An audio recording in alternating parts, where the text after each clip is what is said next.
Assalamualaikum warahmatullahi wabarakatuh. Halo teman-teman, selamat sore. Bertemu dengan saya Linda Purwati. Nah, di kesempatan kali ini kita akan membahas salah satu tipe kepribadian yang sudah kita kenal, yaitu tipe introversion atau introvert. Sebelum kita memasuki pembahasan yang lebih lanjut, apakah dari teman-teman mempunyai cerita terkait seorang introvert ini?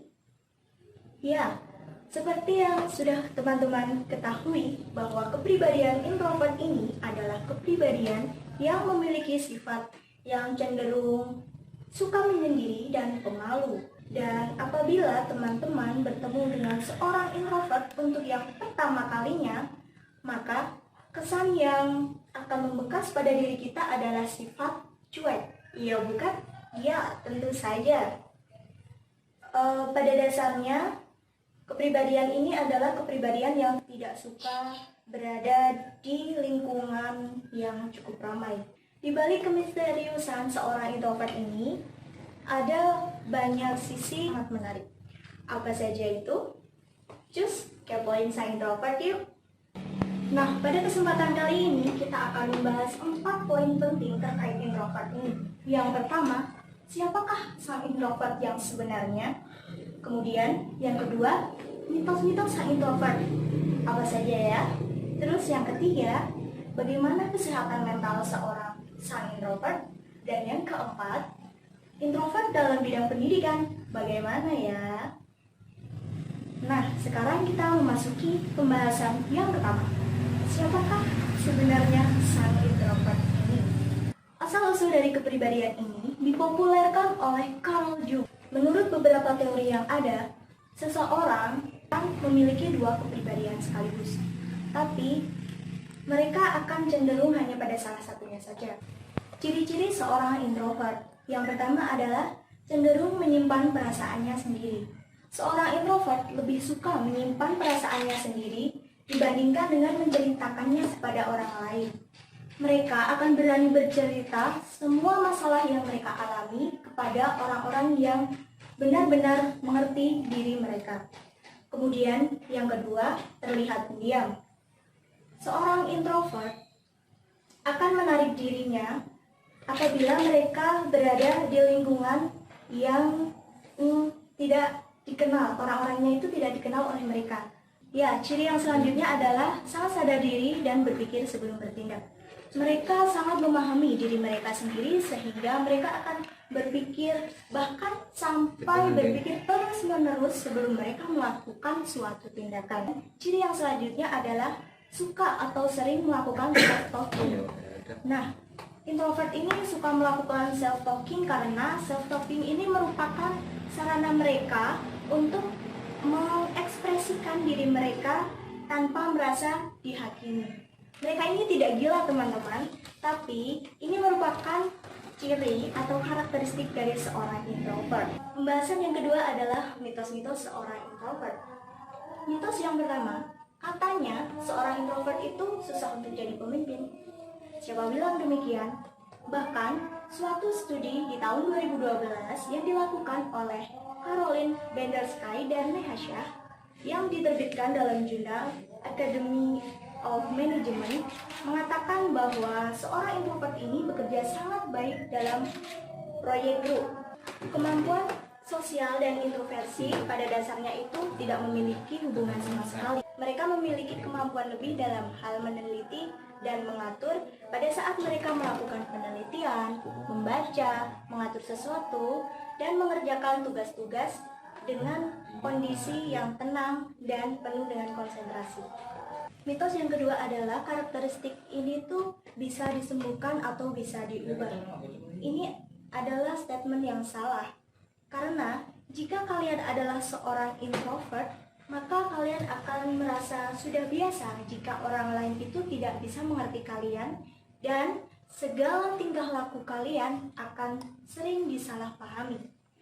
Kepribadian ini merupakan kondisi biologis di mana mereka mengalami berlebihan terhadap dopamin. Mitos yang ketiga adalah katanya seorang introvert ini adalah orang yang sombong dan antisosial. Hal ini tidak benar, teman-teman.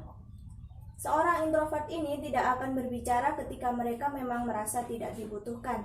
Mereka lebih suka untuk mengamati lingkungan di sekitarnya. Seorang introvert ini juga cenderung melakukan satu interaksi di dalam satu waktu. Hal ini dikarenakan mereka lebih menghargai waktu kebersamaan dan kualitas dari interaksi tersebut. Kita memasuki pada materi yang ketiga, yaitu bagaimana kesehatan fisik dan mental dari seorang introvert. Yang pertama, seorang introvert ini merupakan orang yang mudah stres. Kita ketahui bersama bahwa pada dasarnya seorang introvert ini adalah orang yang lebih peka dan awas terhadap lingkungannya.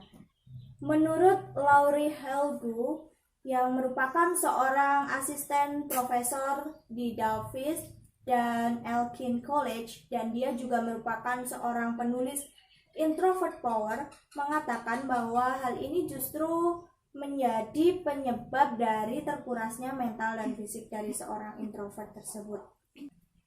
Yang kedua adalah seorang introvert ini lebih mudah untuk terkena depresi. Ya, hal ini dikaitkan dengan salah satu ciri dari seorang introvert yang memang mudah untuk mengalami gejala-gejala depresi. Hal ini dikarenakan pada saat mereka berpikir terlalu mendalam terkait dengan kehidupan mereka dan diri mereka sendiri, maka akan dengan mudah gejala-gejala orang depresi ini muncul di benak mereka. Yang ketiga adalah seorang introvert ini mungkin lebih sering sakit. Menurut studi di tahun 2014 yang dilakukan oleh University of Nottingham dan University of California, Los Angeles, mengatakan bahwa seorang ekstrovert cenderung memiliki daya tahan tubuh atau kekebalan tubuh yang lebih kebal jika dibandingkan dengan seorang introvert. Hal ini dikarenakan seorang introvert cenderung menghabiskan waktunya pada saat mereka berada di rumah. Dan jika mereka jatuh sakit, mereka enggan untuk memeriksakan dirinya ke dokter. Yang keempat adalah seorang introvert lebih cukup tidur dan istirahat. Menurut studi di tahun 2010 yang dilakukan oleh Walter Reed Army Institute, mengatakan bahwa seorang introvert ini lebih mudah tidur di saat malam hari. Hal ini dikarenakan pada siang harinya mereka menghabiskan waktu mereka untuk beraktivitas dengan lingkungan mereka. Kita memasuki materi yang keempat, yaitu introvert dalam bidang pendidikan. Bagaimana ya? Kristen Rebelo dan Susan Cain melalui TED Talk mencoba untuk mengkritisi pendidikan saat ini. Dan hasilnya adalah pendidikan saat ini lebih fokus cenderung untuk membentuk atau menciptakan anak-anak yang lebih ekstrovert. Namun jika dikritisi lebih lanjut, ternyata tidak semua anak merasa nyaman dengan kondisi ini. Untuk mengatasi masalah di atas, maka yang perlu dilakukan adalah yang pertama, perhatian setiap individu. Kita sebagai seorang pendidik haruslah lebih peka melihat bagaimana kepribadian anak-anak didik kita. Cobalah untuk membuat diferensiasi atau variasi dalam praktik mengajar. Hal ini diperlukan karena anak didik kita perlu untuk merasakan pengalaman bagaimana bekerja dengan cara yang berbeda.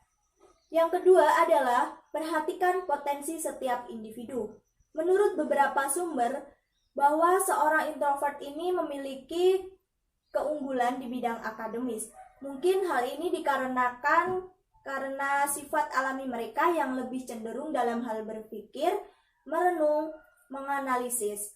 Selain itu, faktor sistem pendidikan yang juga merasa cocok bagi mereka juga ikut menentukan kesuksesan mereka di bidang akademis. Kita harus mengingat bahwa setiap anak ini memiliki potensinya masing-masing, sehingga kita sebagai seorang pendidik harus terus mencoba memahami mereka. Berikan hidup kita untuk mereka guna membantu dan menolong mereka dalam setiap perkembangannya.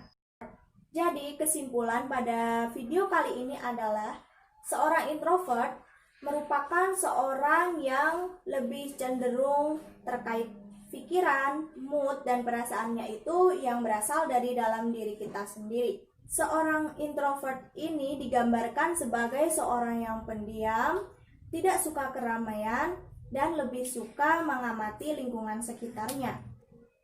Kesehatan mental seorang introvert juga harus diperhatikan karena mereka ini adalah orang-orang yang cenderung lebih mudah stres dan cenderung juga mengalami gejala-gejala depresi. Dan introvert dalam bidang pendidikan ternyata mereka lebih unggul di bidang akademisnya. Hal ini dikarenakan sifat alamiah mereka yang cenderung lebih ke berpikir, menganalisis, dan juga merenung. Selain itu, faktor sistem pendidikan juga menentukan keberhasilan mereka. Nah, sekian video saya kali ini. Semoga video ini dapat bermanfaat bagi teman-teman semua. Dan semoga kita bisa bertemu di video selanjutnya. Wassalamualaikum warahmatullahi wabarakatuh.